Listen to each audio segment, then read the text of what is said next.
It is upside time, and if you have never traveled to the Netherlands, then our own Kevin Chirac thinks he may have found a solution to experience Dutch culture right here on the South Island. Here's Kevin. Yeah, thank you, Jasmine. You know, I was driving by this place the other day, and you just look at the signage, and you just know that there's a story behind the wooden shoe. And we are joined by the co-owner, Nicolette van Zulingen. And Nicolette, tell us, so I know it's been around since 1956. Tell us a little bit about the history of the wooden shoe. Okay, yeah, so since 1956, and the Olivier family founded the store, and if I'm correct, on Cedar Hill Crossroad. And they also delivered. So I think what they did, they would go across the island in a little van and then deliver to the Dutch families all around Vancouver Island. The store moved here like in the mid-60s, so on Quadra Street, in this location. And I think it was just one storefront, and later on it was the second one, so it got a little bigger. Yeah. And yeah. So. And you specialize in Dutch imports, and you co-own it with your husband, Eric, who's over here. We get his hand to Eric. Hi, Eric. So give us an idea of what you have in there, because there is a ton of There's variety. a ton, yeah. So Dutch imports, so a lot of cheese and a lot of licorice, and then a lot of groceries. So a lot of Dutch staples like the kale, which is a dish, and the rookworst, which is a smoked sausage. Lots of cookies. Actually, the Dutch word, or the English word cookie, is derived from the Dutch word koekje. So just so you know, yeah. And wooden shoes. The wooden shoes, yes, of course. yes. You have to have wooden shoes. So yeah.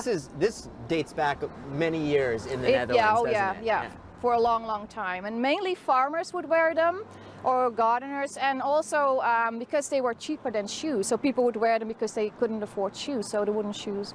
And farmers, because it will protect you if you have like cattle on your farm, they don't step on your toe. It really is fascinating inside, and we're gonna sample some of the licorice that we have here in just a second. Over 50 different flavors. Actually 60, over 60. Over 60 yeah, the sign different is a little older. of licorice inside. I didn't even know licorice was from the Netherlands or was well, popular in the Netherlands. Yeah, the Netherlands and Denmark, Scandinavia, and Germany as well. So Northern European. Very cool. Yeah. We're going to sample some of this in just a sec, but let's throw it to our story now. Cole Sorensen has a story on a scavenger hunt going on in Victoria right now, where anyone can win some pretty cool prizes. Have a look. Hey.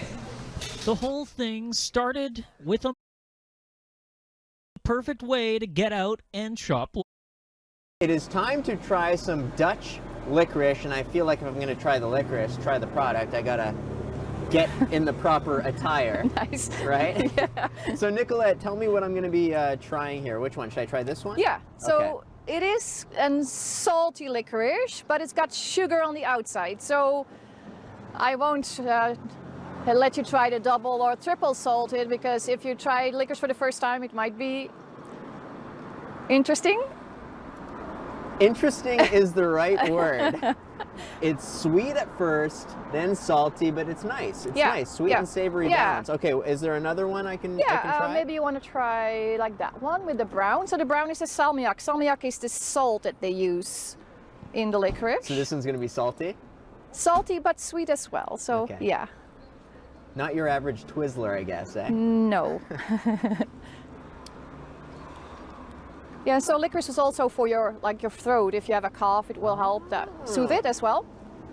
This was interesting because I'm not a huge fan of just straight black licorice, but at first I didn't really like the taste, and then, you know, you kind of get used to it. Yeah. Very nice. Yeah. All right. And then the best part, I got to show you guys this. You could wash it all down with some Chocomel. This is chocolate milk in a can. Yep. I've never seen that before. Yeah. Well, Nicolette, thank you so much for you're letting welcome. us stop by. Thank you for having me. This was so much fun. The Wooden Shoe in Quadra Village in Victoria. Come stop by. A lot of cool stuff. If you've never been to the Netherlands, it's like walking in to the old country and eating some delicious licorice. But that's it for us. Jasmine, let's send it back to you now in the studio. I didn't even know there were that many types of licorice. Thanks, Kevin. Stay with us. We'll be back after the break.